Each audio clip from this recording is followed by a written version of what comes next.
mangungutang, huwag kang pumasok sa bahay ng nangungutang para kunin mo yung isinasangla niya.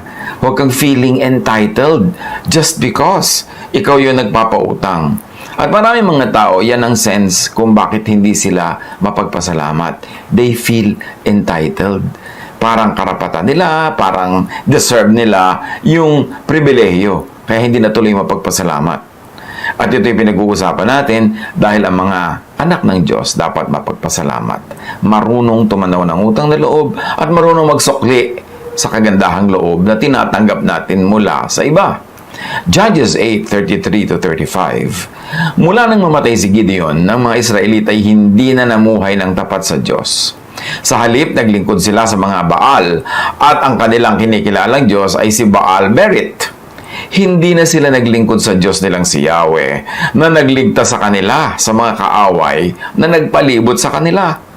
Hindi sila tumanaw ng utang na loob sa sambahayan ni Gideon sa lahat ng kabutihang ginawa nito para sa Israel. So yung kawalan ng pagtanaw ng utang na loob sa lahat ng lahi, sa lahat ng panahon, mayroong ganyang sakit ang mga tao na dapat nating makita, makilala at bunutin mula sa ating kapaligiran. Number 16:3, 31 and 32. Hinarap nila sina Moises at Aaron at sinabi, sobra na yung ginagawa nyo. Lahat ng nasa kapulungan ito ay nakalaan kay Yahweh at siya ay nasa kalagitnaan natin. Bakit itinataas niyo ang inyong sarili? Higit pa sa kapulungan ito. Yan ang reklamo ng mga taong sobrang mareklamo sa leadership ni Moses. Hindi pa halos natatapos sa pagsasalita si Moses ay bumuka na ang lupa at nilulun ng buhay sina Korah pati ang kanilang mga pamilya at mga ari-arian. So itong pamilya na to ng mga mareklamo, napaka-insubordinate, hindi sila nagsasabit kay Moses, lumalaban pa nga't nanunuwag, wala silang utang na loob samantalang napakalaki ng ginawa sa kanila ni Moses, kinain sila ng buhay ng lupa. Nakikita natin na ayaw ng Diyos ng ganyang ugali na hindi ka marunong mag-submit sa authority, na hindi ka marunong tumanaw ng utang na loob, at gusto mo ipantay ang sarili mo sa mga hinirang ng Diyos na manguna. Wala silang thank you kay Moses. Kinain sila ng lupa. At siguro hindi rin nag-thank you sa kanila ang lupa. Bakit walang thank you madalas sa buhay? Dahil nagbabayad naman o nagbayad naman. Yan ang asal ng mga dumadaan sa pinto ng mga business establishments. Yung masakit sa dibdib tingnan, yung may mga gwardya, good morning ma'am, good morning sir, kaya kahit na nga ikaw ay nag-iisa, good morning sir ma'am, napapatingin ka tuloy kung ikaw ba si sir o ikaw si ma'am, but nevertheless, mag-good morning ka rin. Pero yung ang daming dumadaan, hindi sila nagre-return ng greeting. Iniisip nila siguro, pinapasweldo ka naman ng mall, ako naman at ang aking katulad ng mga kliyente ay nagpapabigay ng income sa mall na ito, so bakit pa ako sasagot ng good morning? Yung mga sinisilbihan sa mga stores, sa mga restaurants, hindi wala magpasalamat dahil iniisip, bayad naman yung waiter, bayad naman yung sales lady. Walang thank you, walang good morning.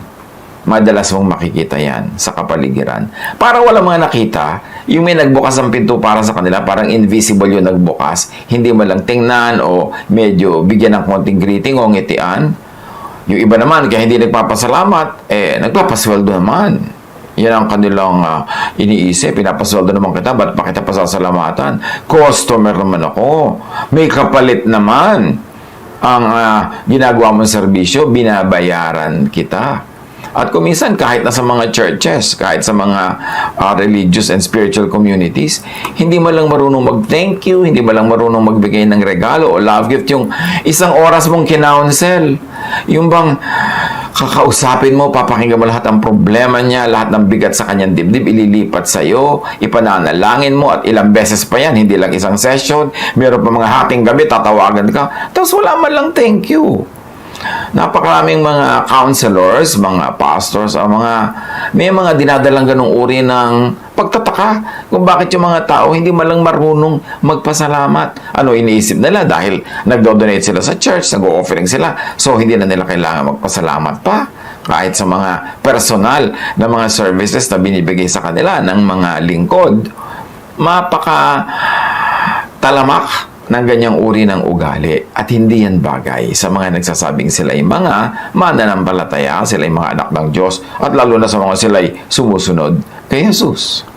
Colossians 3:17, at anuman ang inyong sasabihin o gagawin, gawin ninyong lahat sa pangalan ng Panginoong Jesus at sa pamamagitan niya ay magpasalamat kayo sa Ama, sa Diyos Ama.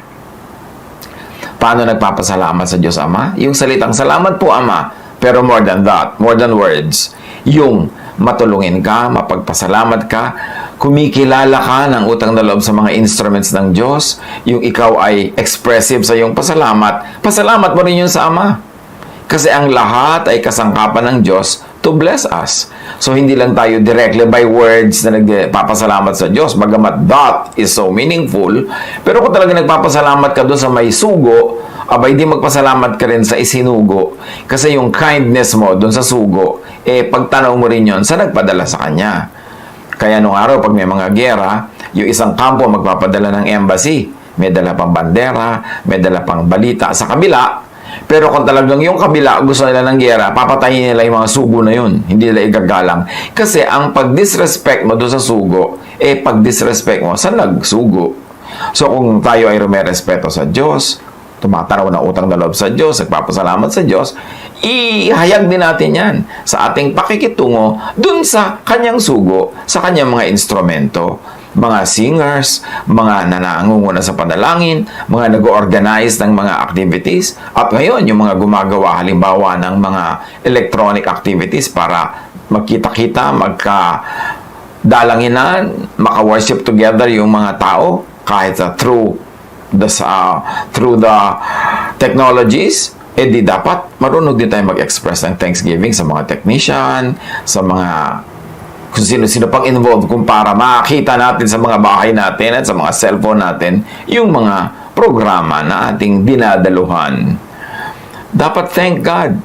And thank God by thanking, appreciating, and paying God's instruments or God's instrument.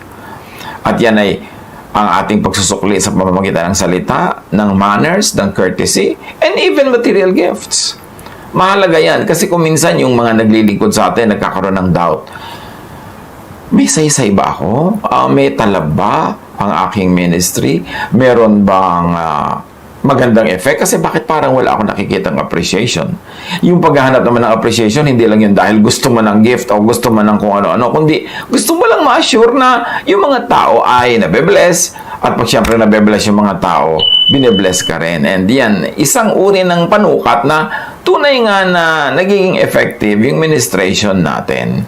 Hindi lang yan sa mga manggagawa sa church, pati sa mga doktor, pati sa mga street sweepers, pati sa mga janitors. Kung ina-appreciate natin sila, we should be more giving of kind words, of thankful words, words of gratitude, and even material gifts na hindi naman natin ipaghihirap kung ating ibibigayan. So, bakit walang thank you? Madalas dahil sa nakulangan pa. Yung parang nakulangan pa.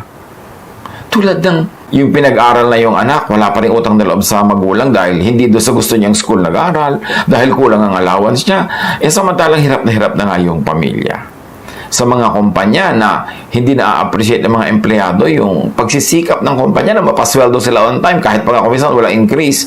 Sometimes makapagpasweldo ka lang talagang napakalaking achievement na. So huwag na tayong nakukulangan pa. Matuto tayo magpasalamat kahit sa parang sa tingin natin kulang kesa wala.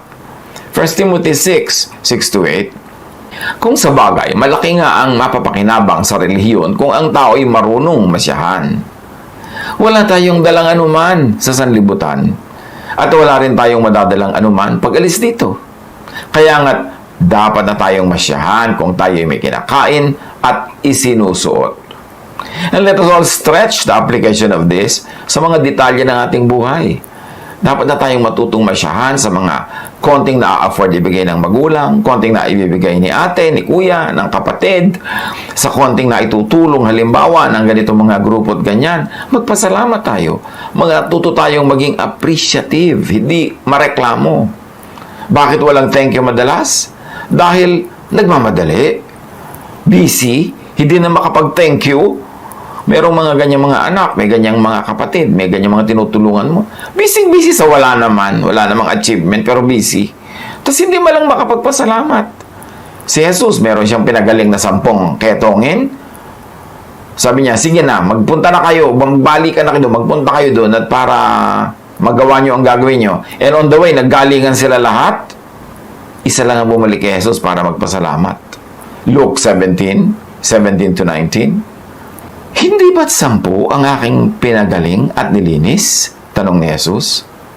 Nasaan ang 9? Wala bang nagbalik upang magpuri sa Diyos, kundi ang dayuhang ito? So yung 9 na Hudyo, hindi bumalik. Ang bumalik pa yung Gentile. Sinabi ni Jesus sa kanya, tumayo ka na at umuwi. So apparently, lumuhod pa. Pinagaling ka ng iyong pananampalataya. So, naghahanap din si Jesus ng magpapasalamat. Marunong din siya magbilang. Bilang na bilang niya, 10 yung tinulungan niya, tapos isa lang yung bumalik para magpasalamat. Sabi niya, di ba't 10 ang pinagaling ko? Ba't isa lang bumalik? Foreigner pa. Yung mga Hudyo, ba't hindi sila bumalik? Feeling entitled. Anak kasi sila ni Abraham, apo ni Abraham, parang dapat lang gawan kami ng himala. Pero hinahanap ni Jesus ang pag-express ng thanksgiving. Kahit sa Hudyo o sa hindi Hudyo. 1 Thessalonians 5:18. At magpasalamat kayo sa Diyos sa lahat ng pagkakataon, sapagkat ito ang kalooban ng Diyos para sa inyo, sa inyong pakikipag-isa kay Kristo Jesus. So sa lahat daw ng pagkakataon, magpasalamat. Kung nasyahan, hindi nasyahan, kulang, kahit wala, pasalamat pa rin. Kasi buhay ka pa nga, edi salamat. Bakit walang thank you madalas? Dahil mangmang? Dahil hanggang doon lang ang abot ng karunungan? Ezekiel 28:6-7. Kaya naman ito ang pinapasabi ng Diyos sa si Yahweh. Pagkat pilit mong ipinapantay sa Diyos ang iyong sarili, ipalulusob kita sa pinakamalupit na kaaway sa daigdig. Wawasakin nila ang lahat ng ari-arian mo na pawang kinamtan sa tusong pamamaraan. So, dahil daw ipinapantay sa Diyos ang sarili, at maraming tao hindi thankful dahil ganun. Dahil they think they deserve more. They deserve better. Parang Diyos-Diyosan na rin sila. Kailangan na rin silang bigyan ng ganito, bigyan ng ganyan. Kaya, nawawala tuloy ang kanilang pagiging mapagtanaw ng utang na loob. Romans 1:21.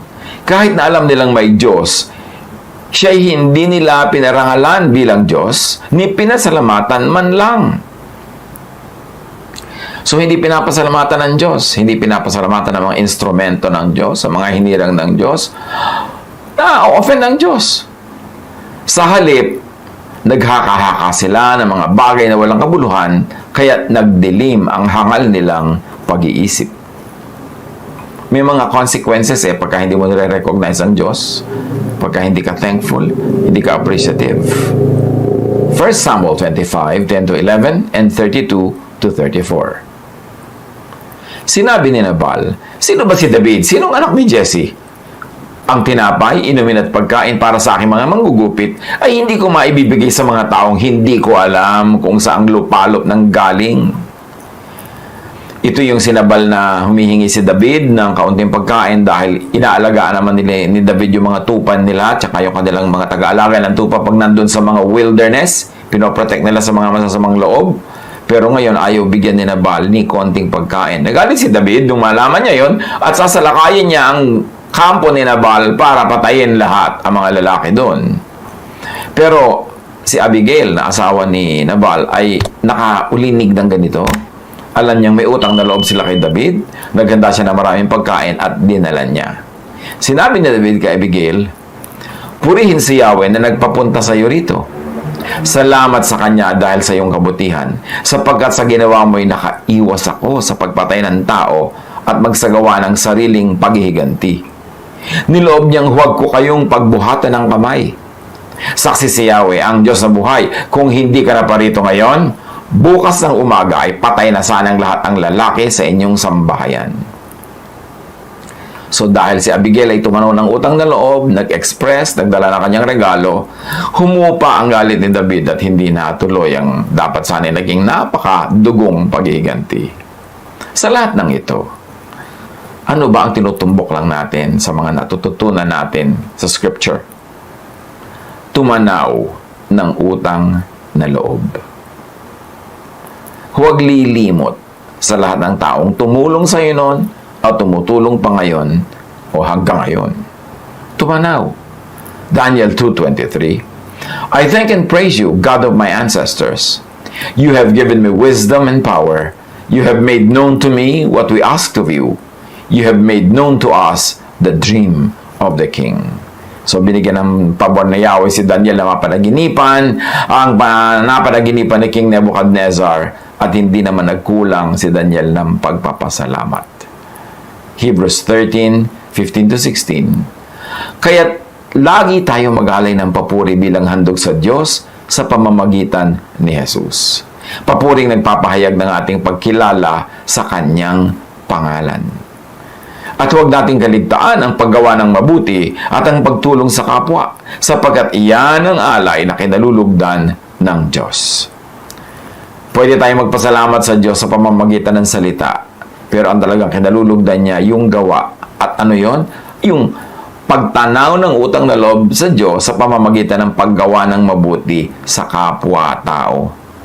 Sa pagbabalik ng sukli sa mga instrumento ng Diyos na ginagamit para tayo ma-bless, or sa pagbibigay sa mga taong hindi tayo natulungan o na-bless dahil sa kanila, pero tayo yung giver, at yan ay gustong-gusto rin ng Diyos. Yung tinutulungan natin yung mga kapuspalad, yung walang kakayahang magsukli ng ating mga ibinibigay, yan ang tunay na pinapahalagahan ng Diyos. 2 Chronicles 24:21-25. Ngunit nagsabwatan ang mga tao laban sa kanya, at sa utos ng hari, binato nila si Zacarias hanggang mamatay. Naganap ito sa bulwagan ng templo ni Yahweh. Kinalimutan ni Haring Joas ang kagandahang loob sa kanya ni Joiada na ama ni Zacarias. Bago namatay si Zacarias, ganito ang kanyang sinabi, "Makita sana ni Yahweh ang ginagawa niyong ito at parusahan niya kayo." Imagine, Zacarias said that dahil siya ay pinapatay ng mga taong walang utang na loob. Nang patapos na ang taong yon, si Joas ay sinalakay ng hukbo ng Syria. Pinasok ng mga tao ang Judah at Jerusalem at pinatay ang mga pinuno ng bayan. Lahat ng sinamsam nila ipinadala sa hari sa Damasco. Maliit man ang hukbo ng Syria, ay nagtagumpay sila laban sa malaking hukbo ng Judah sapagkat itinakwil nito si Yahweh, ang Diyos ng kanilang mga ninuno. Sa ganitong paraan, pinarusahan si Joas. Iniwan ng hukbong Syria si Joas na may malubhang sugat. Ngunit pagkaalis nila, nagkaisa ang mga lingkod ng hari na ipaghiganti ang pagkamatay ng anak ng paring si Joiada. Kaya pinatay nila si Joas sa kanyang higaan. Siya'y inilibing nila sa lungsod ni David, ngunit hindi sa libingan ng mga hari. May consequence, may bunga ang pagiging suwail, ang hindi pagtanaw ng utang na loob. Kaya kahit nga kumisan ang pinagkakautangan man ng loob yung magulang, ang iyong ginagantihan at sinusuklian yung anak, lalo't kung wala na yung magulang. Yan ang nangyari sa binasa nating kwento. May utang na loob sila sa magulang nung pinatay nila, pero naggalit sa kanila ang Diyos dahil hindi sila marunong magsukli ng kabutihang kanilang tinanggap. Laging maging mapagpasalamat sa attitude. Lagi rin maging mapagpasalamat sa action. At maging mapagpasalamat with words. Lahat yan, kumpletong pagpapasalamat. Psalm 7:17, I will give thanks to the Lord because of His righteousness. I will sing the praises of the name of the Lord Most High. Psalm 9:1, I will give thanks to you, Lord, with all my heart. I will tell of your wonderful deeds. So kahit sa body language, maging mapagpasalamat din tayo sa ating mga gesture, kilos, gawa, sa ating mga pinagagagawa towards others. Pakikitungo, pagbabutihan sa ating kapwa, pasalamat din yan. Psalm 95:1-3, Come, let us sing for joy to the Lord, and let us shout aloud to the rock of our salvation. Let us come before Him with thanksgiving, and extol Him with music and song. For the Lord is the great God, the great King above all gods. magpasalamat, ipagdiwang ang Diyos. Kahit ano ang sitwasyon, dapat nating hanapan ng dahilan para tayo magpasalamat. Buhay pa tayo, may kinakain pa tayo. Kuminsan meron tayong mga nararamdaman pero buhay pa tayo. Kuminsan meron tayong mga kakilala na may mga sakit, nawawala dito sa balat ng lupa. Pero hindi lahat, ang dami pang natitira. Dapat marunong tayong magbilang ng mga natitirang pagpapala. Hindi ang lagi nating minamalaki yung nawawala na gusto dapatin nandyan dahil parang we feel entitled na dapat nandyan yan. Sa ganito mga sitwasyon, pwede ba magpasalamat? Yes! In fact, dapat. Kasi ang pagpapasalamat nga ang maaaring makapagtaboy ng mga kadiliman at hirap ng buhay. Pero kung lalo ka magrereklamo, magmumukmok, lalong bibigat ang mga dalahin sa buhay. Pwede ba tayo maging mapagpasalamat, expressive? Pwede pa rin ba tayo magbigay sa kapwa, magregalo, tumulong? Yes, mas dapat nga. Because you keep what you give away. Because when you give, you receive. So sige, sa hirap ng buhay na nararanasan ng iba, maging maramot, maging makasarili. Pero makakatulong ba yan? No. Because what we give is what we receive in return. Baka nga kaya kuminsan tayo walang natatanggap dahil hindi naman lang tayo marunong magbigay. At yung mga iba, bakit hindi marunong magbigay sa kapwa? Kasi they feel, merong crisis, merong problema. Bakit ako magiging mapagbigay?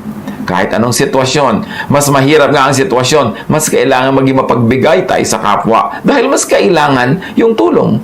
At hindi natutulog ang Diyos, sabi nga ng matatanda. Alam niya ang ating mga ginagawa, alam niya ang ating mga itinatanim, at marunong ang Diyos magpabunga ng ating mga tanim. Sa kabila ng mga nangyayaring mga challenges, mas maging mapagpasalamat, mas maging mapagbigay, mas maging maluwag ang loob, at yan ang daan para tayo puntahan ng mga blessings ng Diyos. Psalm 147:7, sing to the Lord with grateful praise. Make music to our God on the harp or whatever instrument you play or you have. Kailangan lagi tayo nagbibigay ng sukli. May ibinibigay sa atin, may sukli. In words, in action, in material things. Dapat patuloy tayo marunong magbigay ng mga material gifts, favors, and goodwill kahit may challenges tayong kinakaharap. Kasi kung ikaw naman ay napakahilig magbigay ng gift dahil sobrang wala kang kaproblema, ano naman ang value ng gift na yun? Mas mahirap yung situation, mas talaga ipinaglalaban mo para ka maging generous, mas appreciated yun ng langit. Thanksgiving is like a magnet. It attracts more blessings. But ingratitude is also like a magnet. It repels blessings. Remember, magnet attracts and repels. So, thanksgiving is like a magnet. The more thankful you are, the more expressive, the more giving, the more blessings are attracted into your life. But ingratitude is also like a magnet. It repels blessings. Choice natin yan kung anong gagawin natin sa buhay. Sa mga dinadaanan na challenges ng maraming tao, think, sino ba ang mga nagagamit ng Panginoon para tayo mag-survive? Institutions, social groups, government, relatives, friends, neighbors, individuals, churches, church members, church workers. Nagpapasalamat ba naman tayo? In words, in action, and even in material expression of our emotional thanksgiving. Kung anong meron tayo, sabi nga ni Karl Marx, from each according to ability, to each according to need. So ano ba yung ability natin? Ano yung need ng ating kapwa? Tumbasan natin kasi ganun ang kagustuhan ng Panginoon. Punong-puno ng kwento sa Biblia ng mga ganyan. Negative kwento na parusahan, positive kwento na gantimpalaan. Meron tayong mga dala, yes. Meron tayong mga pinoproblema, yes. Pero hindi yun dapat maging sapat na dahilan para maging madilim ang pagtingin natin sa mundo, para tayo maging maramot, para tayo maging makasarili. Kasi sa pagiging maramot at makasarili, mas lalo nating ibinabaon ang ating sarili sa mga problema. It is in godliness, in gratitude, in thanksgiving, in generosity, that we will dig ourselves out of a difficulty. Doon tayo nakakaahon kasi yun ang nakakalugod sa Diyos. Sa mga panahon na ito, paano tayo mas magiging mapagpasalamat? Paano tayo mas magiging expressive?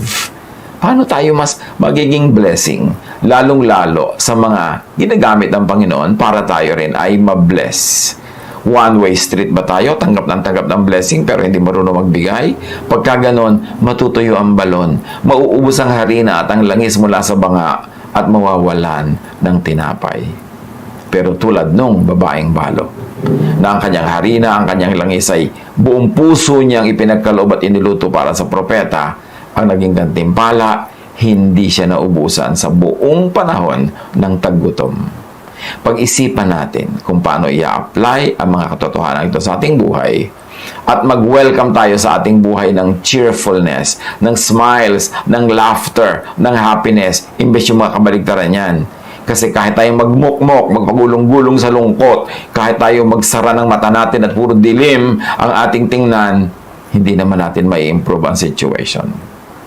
Pero, if we wear the garment of praise, give the Lord the highest praise that He deserves, and express that through our good attitude towards other people, we might hasten, and we can hasten, our going out of this difficulty. Ang Panginoon. God is kind. At yan ang aking dinalang balita dahil pinalabo yan ang inyong napakarami mga religious systems. God is kind, God is gracious, God loves, God accepts, God forgives, God restores. All when you believe in Jesus. That you don't have to go through the very difficult system, the prescribed ways and means of the religious system kung paano ka makakalapit sa Diyos na laging dadaan sa kanila. The good news is saving the people from the Pharisaic legalism and judgmentalism of the time. John 1:16-17, out of His fullness, we have all received grace in place of grace already given. For the law was given to Moses, yung grace already given, but grace and truth came through Jesus Christ. This is the grace that surpasses the previous grace known to the people. This is the good news. God is gracious. That God is kind and God is loving. The Jesus ministry is to announce and give the good news of salvation by faith. Kasi nakakapit silang lahat doon sa salvation by works. You have to earn your salvation. You have to obey all the law all the time. At kung hindi, kailangan mo napakaraming offering para matakpan mo yung mga pagkukulang na hindi naman maubos-ubos dahil bago ang pagkukulang araw-araw. Enter Jesus, bringing God's love. John 3:17-18, for God did not send His Son into the world to condemn the world, but to save the world through Him. Whoever believes in Him is not condemned. Can you imagine the goodness of that news? That when you believe in Jesus, you are no longer condemned. You are counted as righteous, not because you are truly, actually righteous on the ground, but because your faith makes you righteous. Gracia talaga. Ephesians 2:8-9, for it is by grace you have been saved, through faith. So the ministry of Jesus is to announce and give freedom from the law for the prisoners and slaves of the law. Madalas naman natin sinasabi yan Jesus is for freedom, Jesus sets free, pero hindi malinaw sa marami kung freedom from what? This is freedom from the law for the prisoners and slaves of the law. Romans 7:6, but now, by dying to what once bound us, which is the law, by dying to the law, through the death of Jesus, we have been released from the law. Ang linaw, we have been released from the law, so that we serve in the new way of the Spirit, and not in the old way of the written code, meaning the law.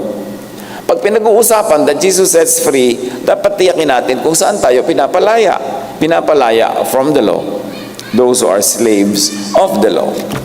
Galatians 5:1, so Christ has truly set us free Now make sure that you stay free and don't get tied up again in slavery to the law. Hindi natin guni-guni ang ating pinaniniwalaan at sinasabi. Ang linaw sa mga verses. Jesus saves free from the law, those who are under the law, so we should stay free and don't become slaves to the law again. But you know, even modern day teaching now will insist on the law. Kahit gaano kalinaw na ito, ipagpipilitan pa rin ng marami yung law, pinaghahalo na naman yung grace and law, nakakalitong salad. So ang mga tao tuloy hindi nagkakaroon ng kapayapaan, ng katahimikan, dahil patuloy at patuloy pa rin natatakot na maparusahan. Samantalang sinabi lang, you've already been set free, not only from the power of the law, but also from the punishment that the law prescribes. The Jesus ministry is to announce and give recovery of sight for the spiritually blind. Recovery of sight for those who were blinded by and those who follow blind leaders. Eh sino ba naman yung leaders ng panahon ni Jesus? Para sila ang tukuyin ng blind leaders. Alam nga namang si Jesus, siya nga yung light. E di siyempre, yung kabaligtaran niya, yung mga lumalaban sa kanya. 2 Corinthians 4:4, the God of this age has blinded the minds of unbelievers. So ano yung unbelievers? Sino yun? Those who do not believe in Jesus as the Son, the image, the revelation of the Most High God. Pag hindi ka naniniwala ni Jesus ay anak ng Diyos, siya ang anak ng kataas-taasan, ikaw yung unbeliever. Pero sabi mo, naniniwala man ako kay Jesus, therefore hindi ako ang unbeliever, for believer ako. Pero ganito, naniniwala ka ba na si Jesus nga ang tunay na imahen ng kataas-taasan? Na siya ang tunay na salamin ng kataas-taasang Diyos? Na ang lahat ng dapat nating malaman, makita, mabatid tungkol sa kataas-taasang Diyos ay kung ano ang ipinaalam at ipinabatid sa atin ni Jesus. In other words, hindi natin nakikita ang Diyos sa kataas-taasan, pero daig pa natin ang nakita siya pag nakita natin si Jesus. Or nalaman natin ang kanyang katuruan, naunawa natin ang kanyang katuruan, therefore nakita natin ang kanyang Ama, of which He is the image. Those who do not believe in the message, the teaching of Jesus. Marami naman sinasabi, naniniwala kami kay Jesus, pero ayaw naman nilang maniwalaan yung itinuturo ni Jesus, that you are saved through faith in Him, that the Father is gracious and kind, that the Father accepts people and loves people. Pagka yun, ayaw na nilang paniwalaan, pinipili na lang nila kung alin sa mga katuruan na Jesus ang paniniwalaan at hindi. Sinabi na ni Jesus na it's all right to do things on the Sabbath. Sabbath was made for man, not man for the Sabbath. Pero marami pa rin ayaw maniwala dyan. Pinipilit pa rin, basta Sabbath, wala ka dapat gawin. Naniniwala daw kay Jesus. Sinabi na ni Jesus that it's all right to eat anything. It does not make you spiritually dirty. Pero pipilitin pa rin, no. Marami pa rin dapat tayong regulasyon tungkol sa ganyang mga bagay. So, naniniwala ba talaga or not? Those who do not believe in God's love and grace that saves and gives peace and rest, those are the people who do not believe. So if you do not believe in grace as enough to give you eternal life, as enough to give you rest from all your religious struggles and peace from all your fears, then you don't truly believe. Madaling sabihin naniniwala kay Jesus, pero dapat pinaniniwalaan ang lahat-lahat ng katuruan ni Jesus, lahat ng kanyang mga halimbawa, at lahat ng ipinakita niyang paraan kung paano mabubuhay. 2 Corinthians 4:4, the God of this age has blinded the minds of unbelievers so that they cannot see the light of the gospel that displays the glory of Christ, who is the image of God. Si Jesus ang larawan ng Diyos na hindi nakikita. John 8:12, when Jesus spoke again to the people, He said, I am the light of the world. Whoever follows me will never walk in darkness, but will have the light of life.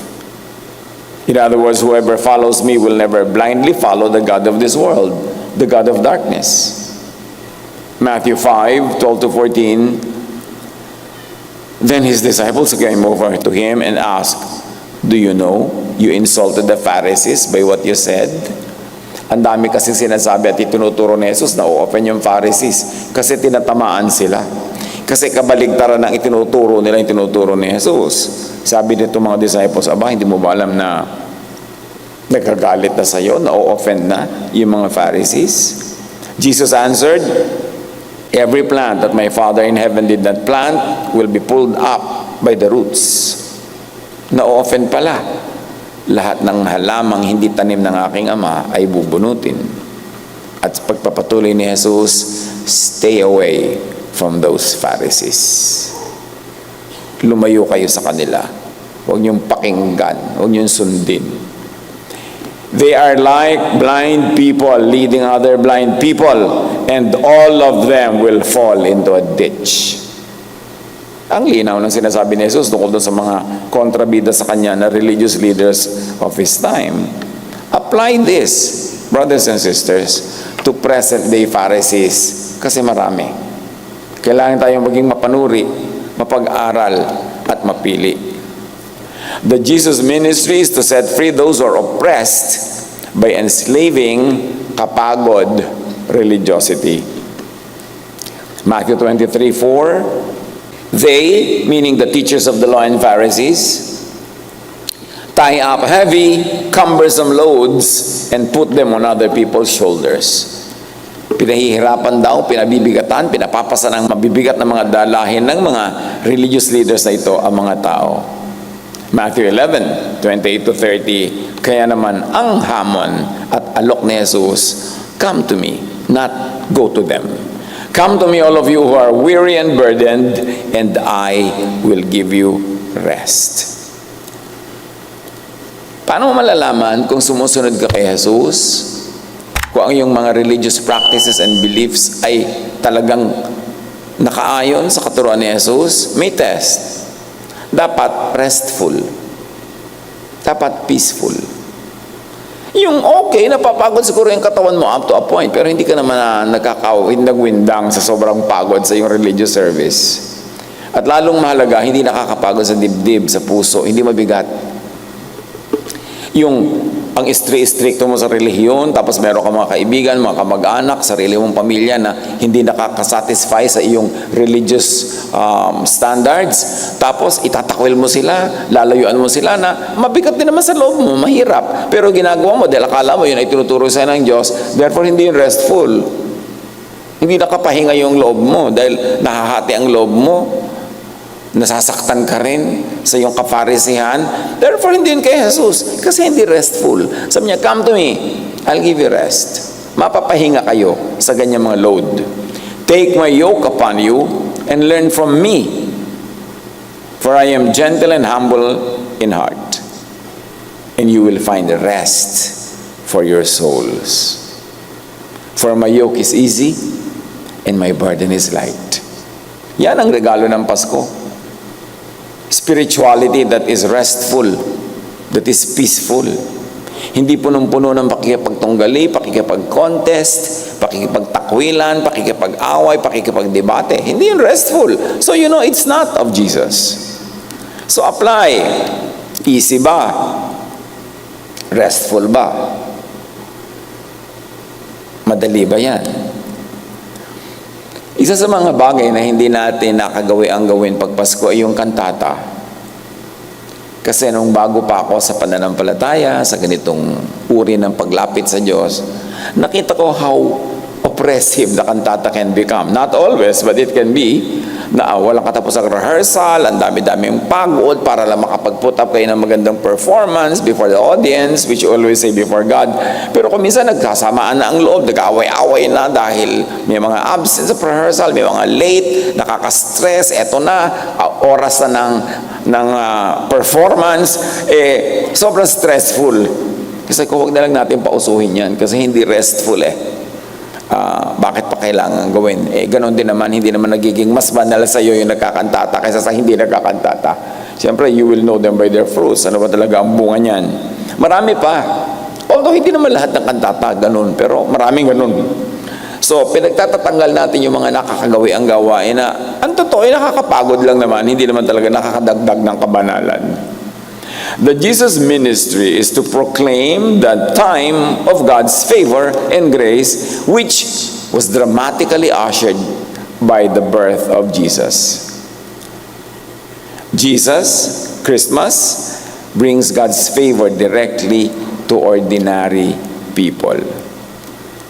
Dinala diretso sa mga tao. Kasi iniiba, kinakaltasan, ini-exploit pa yan ng many religious establishments pag dumaan sa kanila. Napag-isipan niyo naman mga kapatid, bakit nung dumating yung anghel, hindi dumating sa high priest? Bakit hindi nagpunta sa temple? Bakit sa Nazareth? Bakit? Ang pinagsabihan pa, isang babae, ba't hindi lalaki? Bakit kailangan idiretso sa kanila yan? Kasi nga binasag lahat yung nakakaugalian nila noon na nakakasakal na pamamaraan ng relihiyon na kontrol ng mga so-called authorities. Acts 4:13, nung makita ng mga critics ng mga disciples ng Panginoon, ng mga magagaling ng mga religious leaders, sila Pedro, when they saw the courage of Peter and John and realized that they were unschooled, ordinary men, they were astonished and took note that these men had been with Jesus. So, they were unschooled. They did not learn from the usual religious schools run and authorized by the religious system. Alam niyo yung mga usual religious schools, not all but many, ang sistema, memorize. Diba? Ito lang authorized teaching natin and interpretation ang pwede mong pag-isipan, ang pwede mong paniwalaan at pwede mong ipamuhay. Outside of what we authorize could only be demonic. Yung mga ganung uri ng pag-iisip. Kaya nagtaka itong mga school, mga scholars, sanay ito, mga scholar to ng scriptures nila na sino sila? Hindi naman sila aral, hindi natin sila pinag-graduate. Bakit ganyan ka lalakas sa mga loob nila magsalita? Bakit ganyan kalilinaw ang kanilang mga teaching? At bakit ganyan sila ka dedicated? At naisip nila, mga kasama yan ni Jesus. Learning directly from Jesus reveals out of the box truth. Kung yung mga disciples, wala sila nag-aral under the teachers of the law and Pharisees, under their priests and their so-called prophets, di wala silang malalaman tungkol kay Jesus na itinuro ni Jesus directly to them. So kung kailangan mong hanapan ng reference sa tradition, sa written scriptures ng mga Jews, ang lahat ng kailangan mong isipin at malaman, di napaka-limited nun. Ba't pa dumating si Jesus kung wala naman siya pala bagong ituturo? Kung hindi niya ilalabas sa mga maliliit na kahon ng kaisipan yung mga tao at papalakihin ang kanilang pangunawa sa Ama sa langit, dahil i-reveal nga niya yung Ama, kung lahat naman na i-reveal na nung tradisyon ng Israel, ba't pa darating si Jesus para mag-reveal ng repeat lang? Galatians 1:15-19, but when God called me by His grace, sabi ni Paul, called me diretso to. Si Paul, isa pang diretso yan But when God who called me by His grace was pleased to reveal His Son in me. So ini-reveal ang anak ng Diyos not through the Jewish system, not through the religious traditions, but directly revealed to Paul. My immediate response was not to consult any human being, meaning religious authority. Sabi ni Pablo, namnamin niyo ito mga kapatid, nung minabuti ng Diyos na ipahayag at ipakilala sa akin ang kanyang anak, hindi ako nagpunta sa mga religious authorities. Hindi ako nagpunta dyan sa mga authorized institutions. Sabing ganon. Hindi ako nagpunta sa kanila. I did not go up to Jerusalem to see those who were apostles before I was. Siyempre, dapat mag-pilgrimage ka sa Jerusalem. Nandun yung church leadership. This is after Jesus already went to heaven. Nagkakaroon na ng leadership, nagkakaroon na ng church. Sabi ni Pablo, hindi ako nagpunta sa Jerusalem, ganon, para kumonsulta doon sa mga apostle na nauna na sa akin. Sino mga tinutukoy niya? Yung mga nauna na, yung the original apostles. Kasi Paul was not in the 12. Johnny come lately siya. Huli na, nung tinawag siya, tapos na yung kwento ng iba. Sabi niya, hindi ako sa kanila nagpunta. I did not go to the recognized, established, authoritative officials, But I went into Arabia, as if to really clarify na not to Jerusalem, not to them. Later, I returned to Damascus, to my base, still not going to Jerusalem. Then after 3 years, ibig sabihin, much later pa. So kung ano man ang natutunan ko, hindi ko sa kanila nakuha. Clear si Paul dun eh. Sabi niya, then after 3 years, much later pa, I went up to Jerusalem to get acquainted with Cephas or Peter. Remember, to get acquainted, not to get instruction from.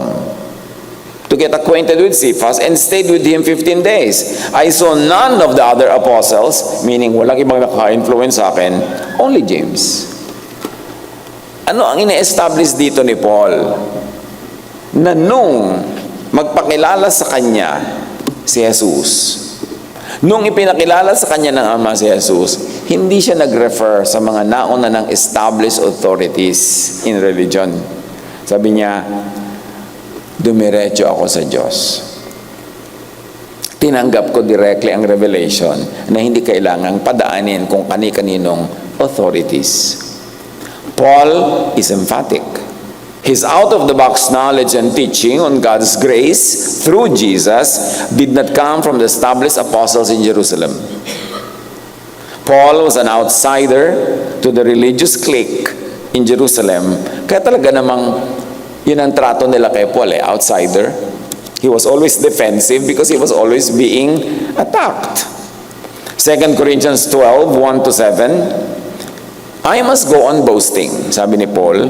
I will go on to visions and revelations from the Lord.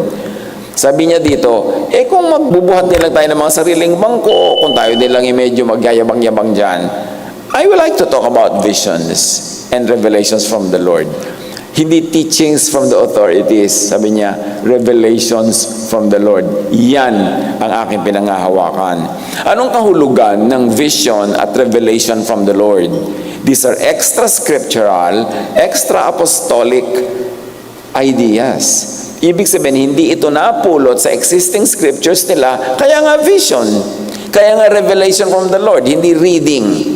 Revelation, binigay direct. And this is extra apostolic. Ibig sabihin, outside of the original authorized apostles, doon nakuha yun ni Paul.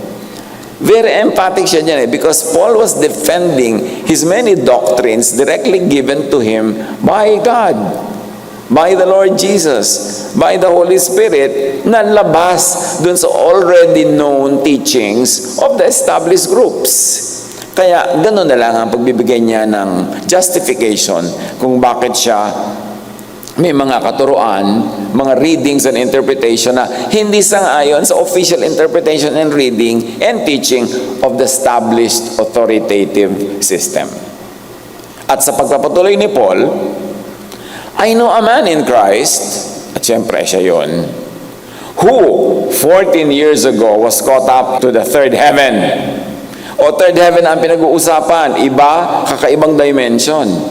Sabi, hindi ako nagpunta sa mga school dyan, hindi ako nagpunta sa mga seminar dyan. I was caught up to the third heaven. No? Hindi sa usual school.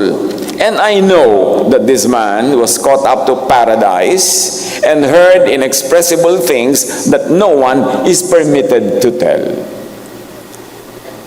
Pinadaan pa daw ni Paul sa second person, pero siya naman ang tinutukoy niya. Sabi niya, nakarinig ako ng mga bagay that I'm not even permitted to tell just anybody. Ganoon. Nadala ako sa paraiso, sa pangatlong langit, third heaven.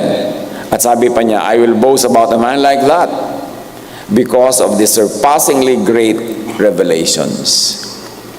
Kung si Paul ay sumunod lang doon sa standard na alam na nung panahon niya, nag-consult lang siya doon sa mga tinatawag na authorities, hindi niya matatanggap yung ganung mga revelation. That's outside the box. Paul received revelations outside of and beyond what the established apostles had so far received or articulated.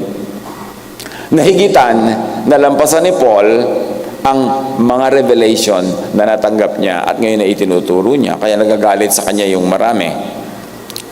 Outside of the then accepted, authorized teachings.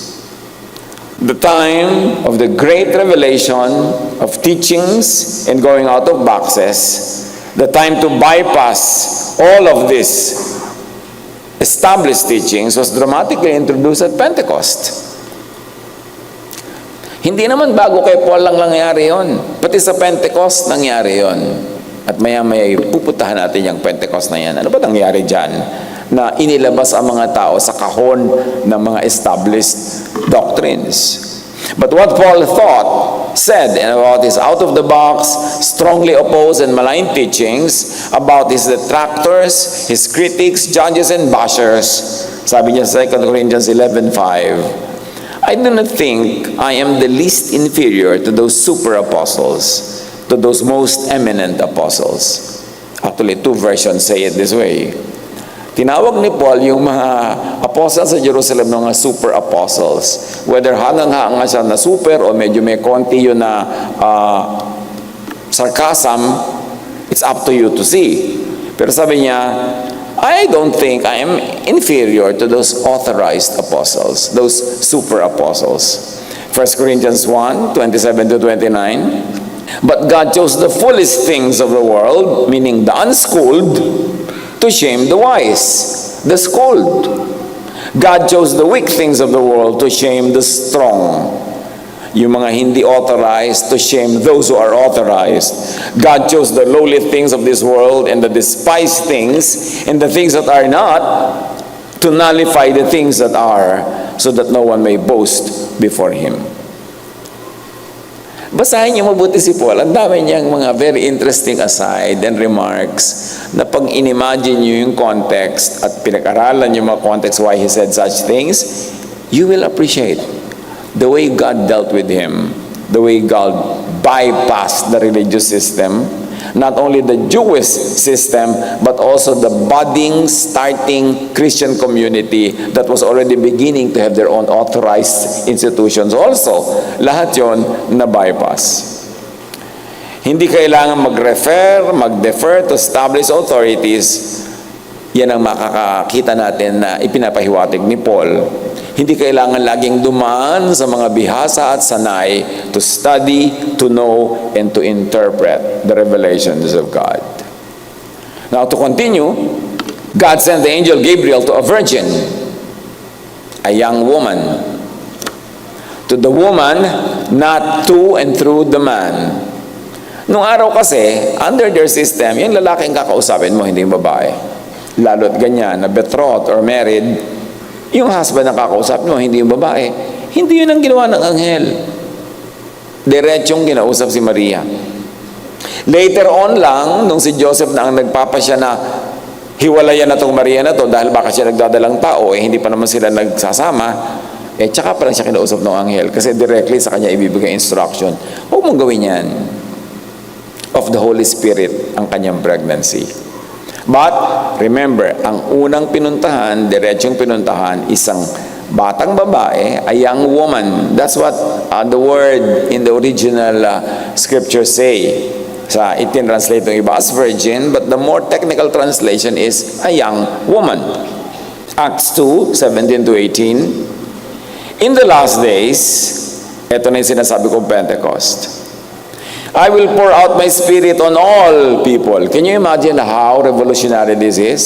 Nasabi ng Diyos, sa mga huling araw ng ano? Huling araw ng pamamayagpag ng templo, huling araw ng franchise ng mga Jewish priest, sa huling araw ng control nila sa religion, hindi sa huling araw ng planeta tapos magwawasak na yung planeta. In the last days, God says, I will pour out my spirit on all people. Imagine all, hindi na lang doon sa mga authorized prophets, hindi na lang doon sa mga authorized priests and leaders, sabi on all people, your sons and daughters, kasama na ngayon yung daughters, hindi na lang sons, will prophesy. Your young men will see visions, hindi lang yung old, although kasama pa rin yung old. Your old men will dream dreams, even on my servants, both men and women. Pag sinuri natin ng mga kapatid, ang ibig sabihin nitong Acts 2:17-18, marami pang ipapaalam ang Diyos na hindi pa alam ng mga tao nun. Therefore, hindi mo pwedeng ikulong ang mga tao sa dati ng alam lamang dahil ibibigay niya ang kanyang espiritu, the spirit that will reveal To all people. Ibig sabihin naman, hindi naman to every individual on the planet, but to all types of people. Kay man, kay woman, kay young, kay old, ay bibigyan ng Diyos ng mga revelation. At ba't magbibigay ang Diyos ng revelation na dati nang alam? Siyempre, bago yun. Kaya nga revelation eh. Meron ka ba namang inire-reveal na dati nang alam? Siyempre, inire-reveal mo bago. So, may mga revelation na ibibigay. Ibig sabihin, this will be an age of going out of boxes.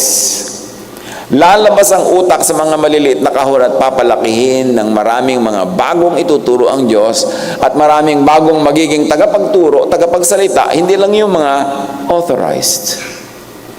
Revelation will open the minds of people to many more wonderful things about God. Kasi alam nga naman yung alam nila noon, yun na lang ang pwedeng malaman tungkol sa Diyos. Ang laki-laki ng Diyos, ang laki-laki ng kanyang karunungan, ng kanyang mga pagpapala at kabanalan na hindi pwedeng ikulong sa konting memorized doctrines only. God sent the angel Gabriel with the message, the Lord is with you. Literally, the Lord is with Mary, but if you like to read symbolically, the Lord is with humanity. If you like to read Mary as symbol of humanity. Hindi lang kay Maria makikiisa ang Diyos through the Son, kundi sa lahat ng sangkatauhan na kinakatawan ni Mary. Luke 17:20-21, once on being asked by the Pharisees when the kingdom of God would come, Jesus replied, "The kingdom of God does not come with your careful observation, nor will people say, 'Here it is,' or 'There it is,' because the kingdom of God is in your midst." In you, inside you. Tatlong iba-ibang translation yan, pero yun din ang tinutumbok. Ang itinuturo kasi ng mga leaders sila nung araw, the kingdom of God is a certain place, a certain situation, a certain state na mararating mo lang pagka ito ay binuksan para sa iyo ng mga authorized leaders. Na sila ang may hawak sa susi ng kingdom of God. Sila ang pwedeng maging daan, sila lang ang pwedeng maging daan para pumunta doon kasi yun ay isang lugar. Sabi ni Jesus, hindi yung lugar. The kingdom of God is in you. So paano magiging lugar yun? The kingdom of God is in your heart. Meaning, ang paghahari ng Diyos, kung siya ang iyong kinikilala ng tama at siya ang naghahari sa iyong buhay, yung kingdom niya, nasa iyo na. Siya ang hari doon. You are the kingdom of God when God is your king. Hindi ito lugar kung saan kayo lang ang doorman at may susi. Tanong kayo lang tanong, kailan darating, kasi sila ang nagko-control kung kailan darating, sila ang nagsasabi kung kailan darating. Sabi, hindi ganun yun. Ano yun? Isang lugar na biglang dumating. Sabi niya, ang kaharian ng Diyos ay nasa inyo. Kung gagamitin mo pa ibang word, ang paghahari ng Diyos ay nagaganap sa inyong puso. 1 Corinthians 6:19, do you not know that your body is a temple of the Holy Spirit within you? So hindi lang yung kingdom of God ang inilagay pala sa atin, pati yung tunay na temple. Kasi meron silang physical temple. Pagka puwera ka sa temple na yun, puwera ka sa Diyos. Pagka hindi ka welcome sa temple na yun, hindi ka welcome sa Diyos. Sabi ni ngayon ng Corinthians, kayo ang templo ng Diyos. Huwag kayong umasa sa mga templong bato. Huwag kayong umasa sa mga templong may lugar na kailangan pumunta, tapos ang may hawak ng susi ng pinto ay mga authorized religious leaders only na hindi ka makakapunta doon pagka hindi ka nila tinanggap. No. The temple of the Spirit is in you. You are the temple of the living God. Can you imagine what it means when you really listen to the teachings of Jesus? Nababypass yung mga religious authorities, nababypass yung temple, nababypass lahat dahil dinediretso niya ang Diyos to people. The kingdom of God is in you. Huwag mong hanapin sa iba. Hindi mo kailangan mag-pilgrimage kung saan-saan. Hindi mo kailangan gumasos at magpunta kung saan-saan. Hindi mo kailangan magsuhol, magbayad para pumasok kung saan-saan dahil ikaw mismo ang templo ng Diyos. Ikaw mismo ang pinaghaharian. Sa iyo nagaganap ang kalooban ng Diyos kung sumusunod ka sa Kanya at naniniwala ka sa Kanyang anak. Hindi ang physical temple under the control of and served by priests. The birth of Jesus bypasses the temple and passes through a humble manger. Napag-iisip-isip ba natin mga kapatid? ipapanganak ang anak ng kataas-taasang Diyos. Hindi ba dapat siya ipanganak sa temple? Kung yung temple nga, yun nga ang temple ng Diyos. Darating ang kataas-taasang anak ng Diyos, hindi ba dapat ng unang makaalam at magpamalita niyan? Yung mga temple leaders, the authorized priests, bakit nilampasan silang lahat? Acts 17:24-25. The God who made the world and everything in it is the Lord of heaven and earth and does not live in temples built by human hands. Sa palagay niyo, anong temple ang tinutukoy dito? Ito yung temple na alam nila. He is not served by human hands, meaning by the priests and other servants who always say, we serve God, we serve God, we serve God, as if he needed anything. Rather, he himself gives everyone life and breath and everything else. How deconstructive these verses are. Sabi niya, ang kataas-asang Diyos ay hindi nagtitira sa mga templo ng gawa ng tao lamang. At hindi siya napaglilingkuran kasi hindi naman siya baldado, hindi siya lumpo, hindi siya nangangailangan. Walang naglilingkod sa Diyos. Diyos ang nagbibigay ng lahat sa tao ng kanilang kailangan. Huwag natin baligtarin. Pero siyempre, laging sinasabi ng mga religious leaders, paglingkuran natin ng Diyos, ang ibig sabihin nila, paglingkuran natin ang religion. Paglingkuran natin ang ating sekta. Paglingkuran natin ang mga religious leaders natin. Tapos nagtatago sa likod ng Diyos na serve God. Sabi dito, God is not served by human hands. But of course, we can serve the purposes of God, the missions that God gives to us, the projects that God likes us to do. But this is not service to God kasi hindi niya kailangan yun. Kailangan natin yun. Pero hindi siya ang may kailangan nun. Napakahalagang maunawa yung mga verses na lagi na lang natin binabasa, kinakabisa, nire-recite, pero naiintindihan ba talaga natin yan? Luke 1:29-32, Mary was greatly troubled at his words and wondered what kind of greeting this might be. But the angel said to her, do not be afraid, Mary. You have found favor with God. You will conceive and give birth to a son, and you will call him Jesus. He will be great and will be called the Son of the Most High. Not the son of Joseph, nor any other father. He will be called the Son of the Most High. Luke 1:34-38. How will this be? Mary asked the angel, since I'm a virgin. The angel answered, the Holy Spirit will come on you, and the power of the Most High will overshadow you. So the Holy One to be born will be called the Son of God. I am the Lord's servant, Mary answered.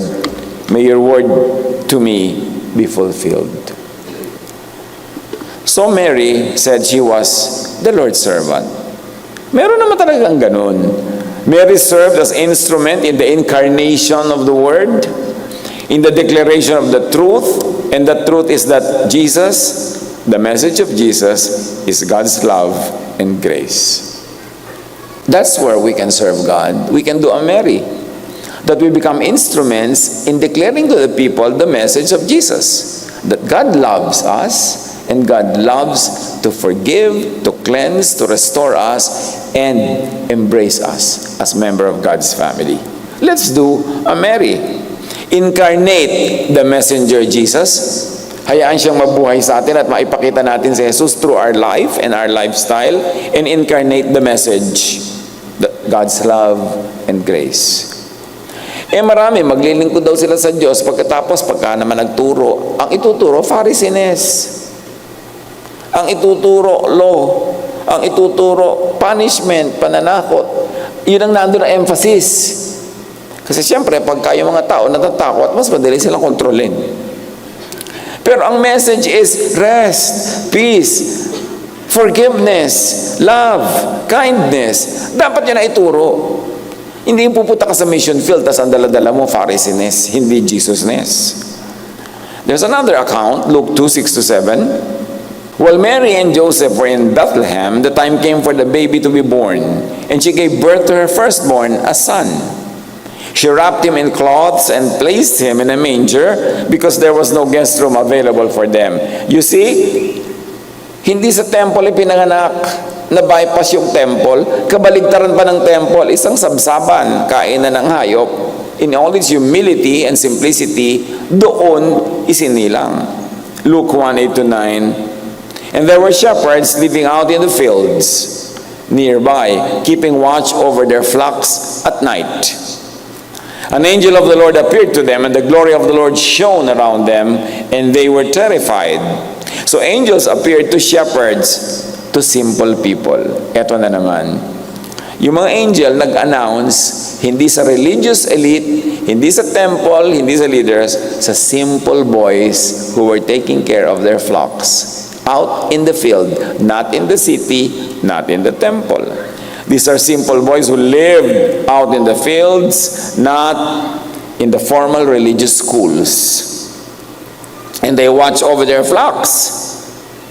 The true ministry of shepherds, to watch over your flocks and not overburden their flocks. So, ipinakita, Jesus was talking about shepherds who were giving the people too much burden, and now here are the shepherds who were taking care of their flocks. Kabaligtaran. The Son of the Most High would be the shepherd. Yung poetry ng mga kwento, pati mga symbolism, napakaganda. John 10:11, I am the good shepherd. The Son of the Most High would not be a temple priest or a teacher of the law, would be an outsider to the religious establishment. He would be a shepherd, like those boys. Luke 1:10, but the angel said to them, do not be afraid, I bring you good news that will cause great joy for all the people. Mark 1:15, believe the good news. And what is the good news? The good news of God's love and grace revealed in Jesus. Luke 1:11 to 14, today a Savior has been born to you. He is the Lord. This will be a sign for you. You will find a baby wrapped in cloths and lying in a manger. Suddenly a great company of the heavenly host appeared with the angel praising God and saying, glory to God in the highest heaven, and on earth peace to those on whom His favor rests. Ang mensahe ng mga anghel, ang mensahe ni Jesus, consistent. Peace, not trouble. Kapayapaan, katahimikan, katiwasayan. Romans 5:1, therefore, since we have been justified through faith, we have peace with God through our Lord Jesus Christ. Unawain natin yung peace, namnamin natin yan, ipamuhay, at yun ang i-share sa mga tao, hindi trouble. Luke 1:15 to 17, the shepherds hurried off and found Mary and Joseph and the baby who was lying in the manger. When they had seen him, they spread the word concerning what had been told them about this child. Now, church, the first messengers of the gospel, the good news, were shepherds, were simple people, not professional evangelists, not trained and schooled theologians. The first messengers of the good news of the gospel were shepherds. Matthew 11:25, Jesus said, I praise you, Father, because you have hidden these things from the wise and learned and revealed them to little children. So kitang-kita natin na pati si Jesus, sinasabi niya, very clear, nilampasan niyo, Ama, yung mga wise na yan, yung mga authorized na yan, at ipinakaloob niyo ang katotohanan sa mga musmos, sa mga simpleng tao. Ano ang application niyan sa buhay natin, mga kapatid? Mahalaga mag-aral, mahalagang maging authorized, mahalagang maging authoritative, pero hindi necessary. Ang specialist, yung tinatawag na sent by the authorities, yung manualized, yung formula para i-share natin ang katotohanan tungkol kay Jesus. Lahat, kasimple-simplihan, kabata-bataan, ay maaari, pwede, in fact, yung ang inunang kasangkapanin ng Panginoong Diyos upang ihayag ang katotohanan ni Jesus. Huwag kayo nagsasabi, ay hindi ko kaya mag-lead ng Bible study. Bakit? Kailangan mong talaga ng PhD para ka mag-lead, ganun. Hindi ako marunong magbasa niyan. Kung marunong ako magbasa ng abakada, mababasa mo yan. Mag-isip ka kasi kasama sa pag-aaral at interpretation yung Holy Spirit. Hindi lang yung idinidikta sa'yo ng mga authorities. Yan ang kahulugan ng verse na yan. No, pwedeng pakinggan yan. Baka may point. Pero hindi ka pwedeng mag-limit lang sa sinasabi nila sapagkat ibinigay ang Espiritu sa lahat. Sa bata, matanda, babae o lalaki. So huwag ka masasabihin, hindi naman ako sanay, hindi ako scholar. Lahat ay pwedeng bigyan ng Espiritu ng kakayahan, karunungan upang ipahayag ang katotohanan na yan. Huwag tayong umasa sa mga experts. Nilampasan nga sila nung unang Pasko. Mahalaga yung message na yun. Nakakapagpalaya. Luke 1:18-19, all who heard it were amazed at what the shepherd said to them. But Mary treasured up these things and pondered them in her heart. Okay, may nag-declare. Declare agad. Sabi agad, ipinanganak na ang anak ng Diyos. Ipinanganak na ang tagapagligtas. Pero si Mary na nahimik lang, nagbulay-bulay, nagnilay-nilay, kung ano talaga ang mga kahulugan ng mga bagay na ito. Such good news is pondered in the heart. Pagbulay-bulayan din natin, pag-isipan, ano ang kahulugan na isinilang bilang tao ang anak ng Diyos? At ano ang mensahe na ito? Hindi ba malinaw? Love of God, grace of God, eternal life by believing in the Lord that God sent. Paano ito ipapamuhay? Paano ito ituturo? Pagbulay-bulayan. James 1:22-24, do not merely listen to the word and so deceive yourselves. Do what it says. Huwag ka lang aral dyan, memorya ng memorya. Ipamuhay mo. Ano bang ibig sabihin ng salvation by grace? Ano bang ibig sabihin ng God's love? Ipamuhay mo yan. Kasi nag-gloss over. Nalalampas-lampasan yan. Listen to the words of Jesus, to the teachings on love and grace, salvation by faith and peace, and put them to practice. These are the gifts of Christmas, directly given to the people. Receive these gifts. John 1:12, yet to all who did receive Him, meaning Jesus, to those who believed in His name, He gave the right to become children of God. Sobrang na kasing gas-gas tong verse na to na hindi na tumatalab pagka binabasa, pagka nire-recite. But can you imagine? When you believe in Jesus, you become a child of God. You become a member of the family of God. Yan pa lang. Homework nyo mula ngayon hanggang 3 Kings. Pagbulay-bulayan, what does it mean to become a child of God? Ano yung nangyayaring mahimala? Na pag naintindihan ko si Jesus, naniwala ako kay Jesus at tinanggap ko si Jesus, nagiging miyembro ako ng pamilya ng Diyos. Nagiging anak ako ng Diyos kung paano anak ng Diyos si Jesus. Sobrang kagilang-gilalasyon, napakalaking issue. Huwag nating lampas-lampasan. So yan ang inyong homework. Pagbulay-bulayan. Mag-word study kayo, mag-research. What does it mean to become a child of God? And I don't mean symbolic child of God, but literal child of God, tulad ni Jesus.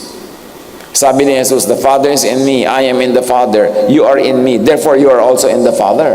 You enter the circle of God, the family of God, the divine circle, when you let Jesus into your heart. Because when Jesus is in your heart and Jesus is with the Father, then the Father also joins Jesus in your heart. You become a kingdom of God. Kamangha-mangha yan. Pag-aralang mabuti. Then give and pass these gifts, this Jesusness on to others. Magpapasa na rin lang mga kapatid, pass and share Jesusness. Huwag Pharisees. Magtuturo ka, magpa-Bible study ka, ituro mo Jesusness, huwag Pharisees. Dumating nga si Jesus para ituro yun. Dapat yun ang message natin. Luke 1:20, the shepherds returned, glorifying and praising God for all the things that they had heard and seen, which were just as they had been told. The good news was first privately conveyed to Mary, a woman, And then to the shepherds, young, simple people, young, simple boys. To be emphatic, there was no involvement of the religious establishment, of the temple priests, of the teachers of the law and Pharisees. Learn from and apply these truths even now. Hindi mo kailangang lagi mag-defer at mag-refer sa self-appointed authorities. Sino ba sila? Kailangan meron kang direct relationship with God and you let the Holy Spirit lead you at huwag kang umasa sa iba lang. Nagiging over-dependent kasi tayo sa mga specialists and so-called scholars. The Spirit was given to all at Pentecost and God never stopped giving that Spirit to all since then up to now. So, yan ang kahulugan. Iba pang kahulugan ng Pasko, mga kapatid. A Christmas that is directly given to people. So do not ignore that the Lord can directly deal with you, teach you,